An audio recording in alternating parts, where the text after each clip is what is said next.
అయితే కాబట్టి ఆదివారం అంటే 6 రోజులు నీ పని అంతా చేసుకున్నాడు. ఎందుకు ఇచ్చాడు సమయం? నీ పిల్లలను నువ్వు చూసుకోవాలి, నీ భర్తను నువ్వు చూసుకోవాలి, నీ భార్యను నువ్వు చూసుకోవాలి, నీ విల్లును నువ్వు చూసుకోవాలి, నీ సంవత్సరాన్ని నువ్వు చూసుకోవాలి, నీ వ్యాపారాన్ని చూసుకోవాలి, నీ ఉద్యోగం చూసుకోవాలి. నువ్వు కూలి పనికి పోతున్నావా, ఆటో దోలుతున్నావా, కారు దోలుతున్నావా, వ్యవసాయం చేస్తున్నావా, కార్ డ్రైవర్వా, ప్రైవేట్ జాబా, నువ్వు ఏది చేసినా, ఏ వృత్తి కలిగినా నీకు ఎంత టైం ఇచ్చాడు? 6 దినాలు ఇచ్చాడు. 6 దినాలు కూడా మనం ఉపయోగించుకోవాలి. 6 దినాలు కూడా మనం ఉపయోగించుకోవాలి. 6 దినాలలో ఎవరి కోసం ఇది ఇచ్చిందంటే దేవుడు మీ కుటుంబాన్ని చూసుకోవాల్సిన బాధ్యత. ఈరోజు పిల్లరా 6 దినాలలో కుటుంబాన్ని చూసుకునే వాళ్ళు ఉన్నారా? ఒకసారి ఆలోచించండి పిల్లరా. 6 దినాలలో కుటుంబాన్ని చూసుకునే అవకాశం ఉన్నదా? నేను ఒక్క మాట చెప్తా ప్రియులారా, నా కళ్ళ ముందు జరిగిన ఒక విషయాన్ని ప్రియులారా, ఇది యథార్థత. ఎందుకంటే కుటుంబాలు ఈరోజు ఎందుకు పతనం అయిపోతుంది, కుటుంబాలు ఎందుకు గొడవలు అవుతుంది, కుటుంబాలు ఎందుకు కోర్టు కడిగి పోతుంది, ఎందుకు కుటుంబం ఇడాకుల కడికి ఎందుకు వస్తుంది, ఎందుకు భర్త భార్య కొట్టుకుంటున్నారంటే ప్రియులారా, నా కళ్ళ ముందు జరిగినటువంటి ఒక యథార్థమైన సంగతి ప్రియులారా. భర్త ఎప్పుడు ప్రియులారా ఒక జాబ్ చేసేవాడు. ఏం జాబ్ చేసేవాడు? జాబ్ చేసేవాడు. ఆయన పేరు చెప్పను, జాబ్ చెప్పడు, కానీ ఆయన పనిలో పడి కుటుంబాన్ని, పిల్లలను మర్చిపోయాడు. ఏం మర్చిపోయాడు? కుటుంబాన్ని చక్కగా 2 పిల్లలు, చిన్న చిన్న పిల్లలు. ఈ జాబు రంగులో పడి, జాబ్ ఎరులో పడి రేత్రి పొగలు డ్యూటీ చేయడం ఎక్కువైపోయింది. ఎక్కువైపోయి ఏమైపోయింది సార్? ఇంటికి దూరం అయిపోయాడు, భార్యకి దూరం అయిపోయాడు, కొడుకు దూరం అయిపోయాడు, బిడ్డకు దూరం అయిపోయాడు. ఎందుకంటే వాళ్ళు ఉండేది ఒక ఊర్లో, ఈయన ఉద్యోగం చేసేది ఒక ఊర్లో, కారు వేసుకొని పోయేది, కారు వేసుకొని వచ్చేది. ప్రియుల ఒకరోజు వచ్చి భార్య అడిగింది, అయ్యగారు ఇలా దూరం అయిపోతున్నాం, నా పరిస్థితి ఏంటంటే నేను అప్పుడే చెప్పాను, ఇలా మనం దూరం అవుతున్నట్టే మన కుటుంబాలు ఆగమైంది. పొగులు డ్యూటీ చేస్తాడు కదా, రేత్రి సాయంత్రం కాలం రమ్మను. ఈ ఎక్కువగా అంటే డబల్ డ్యూటీ చేస్తే ఎక్కువ డబ్బులు వస్తాయని డబల్ డ్యూటీ చేయటం వల్ల ఏమైతుందో తర్వాత మీకు చెప్తాను ప్రియుల. ఈయనేమైపోయాడంటే రేత్రి పొగులు ఆ ఉద్యోగాల మీద డ్యూటీ మీద చేసి పెట్టేసి ప్రియులారా తన పక్కనున్న పిఏతో అలవాటు అయిపోయాడు. హల్లెలూయా. ఏమైపోయాడు? ఇప్పుడు ఆయన ఒంటరిగా ఉన్నారు కదా, ఆ పిఏ ఆ లేడీస్ వచ్చి ప్రియులారా ఆయన వయో ఒక్కడుగా ఒంటరిగా ఉంటాడు కదా, ఇగో కాఫీ తాగండి సార్, జ్యూస్ తాగండి సార్ అనే కదా ఏరకెక్కలేని ప్రేమ ఆరిపోయింది. అది ఇంటికి పోయిన మా కసురుకునేది, బుసురుకునేది, అది మంచినీళ్ళు ఇది జ్యూస్ ఎత్తుంది, పాలు ఎత్తుంది, టీ ఎత్తుంది అని మీద ఏం పెరిగింది? ప్రేమ పెరిగింది. భార్య మీద ఏం పెరిగింది? కోపం పెరిగింది. ప్రియులారా ఆ చెప్తే నేను అనగమ్మా అట్లా ఎడం కావద్దమ్మా, నరుడు ఒంటరిగా ఉండుట మంచిదా? దేవుడు ఇప్పుడు చెప్పిండు, ఆది కాలంలో చెప్పిండు నరుడు ఒంటరిగా ఉండుట మంచిది కాదండి. నీ పిల్లలు ఎట్లవుతున్నారు, నీ భార్య ఏమైంది, నీ కుటుంబం ఏంది, అసలు వాళ్ళతో టైం స్పెండ్ చేస్తున్నావా? ఒక్కసారి ఆలోచించండి. పిల్లలు మీరు చెప్తే నమ్మదు, కానీ ఆమె చూపించే ప్రేమకి ఏం చేసింది సార్? బంగారు గాజులు చేయించిందండి. చేసుకున్న భార్య కాదు, తన కింద 10,000 రూపాయలకి జీతం చేసే ఒక అమ్మాయికి బంగారు గాజులు చేయించింది.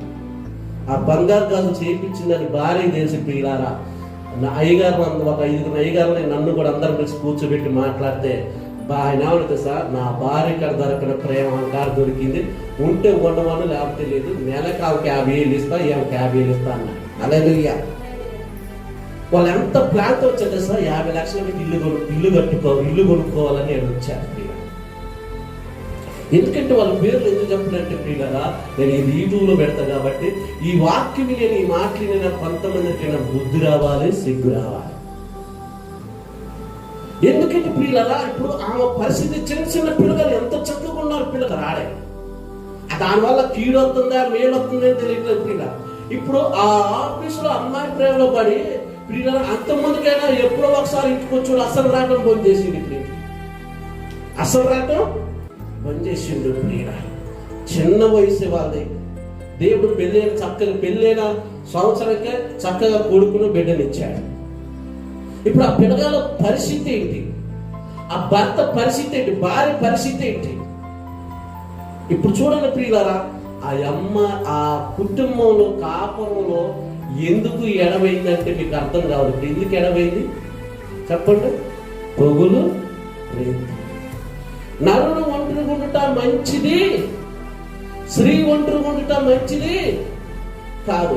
కాదు అని దేవుడు చెప్పాడంటే దాని అర్థం ఎంత లెక్క వెళ్ళిపోతుంది ఒకసారి. అంటే దేవుడు ఊహించి చెప్పగలిగాడు, దేవుడు ఆలోచన చెప్పాడు. ఈరోజు ఒంటరి గుంటున్న స్త్రీ, ఒంటరి గుంటున్న పురుషుడికి ఎవడో ఒకడు పనికి మానుడు వచ్చి 4 మాటలు చెప్తే ఎక్కలేని ప్రేమ గుమరించే వాళ్ళు లేరా? నీ అవసరాన్ని బట్టి ప్రియులారా, నీ అవసరాన్ని బట్టి ప్రియులారా, నీ పనిని బట్టి ప్రియులారా, నువ్వు బాగా అప్పుల్లో ఉన్నావు, ఇబ్బందులో ఉన్నావు, 10,000 పోనీలే పాపం 10,000 ఇస్తే ఆ 10,000తో నువ్వు జీవితం ఎలా మారిపోతుందో ఒకసారి ఆలోచించి. నా అవసరానికి ఇచ్చిన్నాడు, నా ఆపదకి ఇచ్చినాడు కాబట్టి నేను ఆయన మాట వింటా, ఆయన చెప్పినట్టు చేస్తాను. ఈరోజు జీవితాలని ఆగం చేసుకునే వాళ్ళు లేరా? కుటుంబాన్ని ఆగం చేసుకునే వాళ్ళు లేరా? సంసారాన్ని పాడు చేసుకునే వాళ్ళు లేరా? ఇడాకులు తీసుకునే వాళ్ళు లేరా? కోర్టు మెట్లు ఎక్కిన వాళ్ళు లేరా?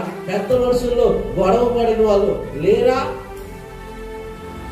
ఈరోజు నువ్వు వివాహం చేసుకునేటప్పుడు ఎంత ప్రమాణం చేశావు? నీ సమయాన్ని ఎంత విలువైనది. అందుకని ప్రియులారా నేను చెప్తాను, ప్రియులారా స్త్రీలకైనా పురుషులకైనా ప్రియులారా బైబిల్ ఏం చెప్తుందంటే మీరు మీ కుటుంబంతో. ఈరోజు ప్రియులారా పిల్లలతో గడిపే సమయం ఉందా భర్తకి?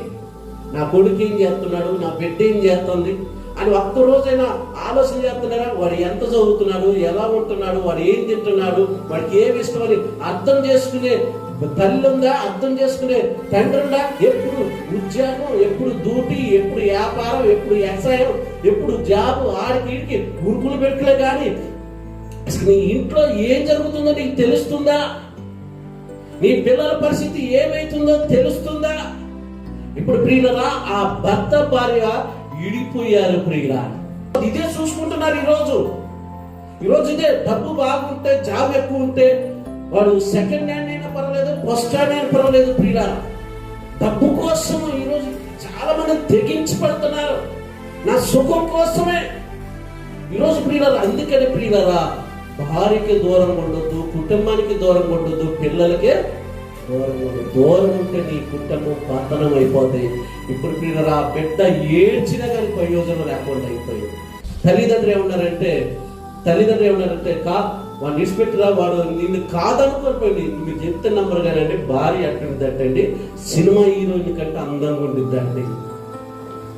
మరి ఈ ప్రేమ మాయ ప్రేమ కదండి, అవునా కదా? ఈ మాయ ప్రేమలో పడి చక్కగా ఉన్న భార్యని చక్కగా చిన్న వయసు అండి, పిల్లగాలకి 3 సంవత్సరాలు 5 సంవత్సరాలు పాపకు ప్రేమ, చిన్న పిల్లగాలు విడిచిపెట్టి వెళ్ళిపోయా. అన్ని సంవత్సరాలు వాళ్ళు జీవించే జీవితం, అన్ని సంవత్సరాలు కాపురం చేసిన జీవితంలో వాళ్ళకి మధ్యలో ఎవరు వచ్చారంటే ఇక వీళ్ళిద్దరి మధ్య ఎడవైంది కాబట్టి 3వాడు దూరం, వీళ్ళిద్దరు ఎడవెత్తిన కాబట్టి 3వ వ్యక్తి దూరింది, వీళ్ళిద్దరు ఎడవెత్తిన కాబట్టి 3వాడు దూరతను. అవకాశం చూసుకొని, సమయాన్ని చూసుకొని, ఏదో నిన్ను ఓదార్చినట్టుగా, ఏదో నిన్ను బలపరిచినట్టుగా, ఏదో నీకు ప్రేమించినట్టుగా నటించి నేను మాయలో దించి, ముగ్గులో దించి, నీ ఒడిలోకి వచ్చి నీ పడక గదినే ప్రవేశిస్తాడు ప్రియ. ఇది మనం తెలుసుకోవాలి. ఎంతమంది కుటుంబాలు పతనం అయిపోతున్నాయి తెలుసా ప్రియులారా? ఎంతమంది జీవితాలను నాశనం చేసుకున్న చిన్న వయసులోనే. అందుకనే అది మొక్క అయినప్పుడే దాన్ని తుంచేయాలి, అది పెద్దది అయితే అసలు పొరపాటున అందరూ. ఇప్పుడు ప్రియులారా వాళ్ళిద్దరూ విడిపోయారండి. కారణం ఏంటి? కుటుంబంతో గడిపే సమయం ఈ పటోల. నా జాబు నా ఉద్యోగాన్ని భార్య వెళ్ళిపోతాను, నా జాబు నా ఉద్యోగాన్ని భర్త వెళ్ళిపోతాను. అసలు ఇప్పుడు వెళ్ళిపోవటం వల్ల ఈ కుటుంబంలో ఏం జరుగుతుంది? నా భర్త ఎట్టెళ్తున్నాడు, నా భార్య ఎట్టెళ్తుంది, నా కొడుకు ఎట్టెళ్తున్నాడు, నా బిడ్డ ఎట్టెళ్తుంది, అర్థమవుతుందా? ఆలోచన చేస్తున్నా. ఉద్యోగంలో ఎవరు తలుగుతున్నారు, ఏ ఎత్తి తలుగుతున్నారు, ఏ పురుషుడు తలుగుతున్నాడు, ఏ స్త్రీ తలుగుతుంది? నువ్వు చూపించే ప్రేమ చూపించకపోవటం వల్ల, నువ్వు ఇచ్చే సమయం నువ్వు ఈగిపోవటం వల్లే కదా నీ బయట చూపులు పడుతున్నాయి, బయట ఆలోచనలు వస్తున్నాయి, బయట నడక వస్తుంది, బయటికి పోవాలనే తలాపులు వస్తున్నాయి. అందుకనే బైబిల్ చెబుతుంది ప్రియులారా ఆదికాండలో నరుడు ఒంటరిగా ఉండుట మంచిది కాదు. ఒంటరిగా ఉంటే ప్రియులారా క్యాచ్ చేసే వాళ్ళు చాలా మంది ఉన్నారు.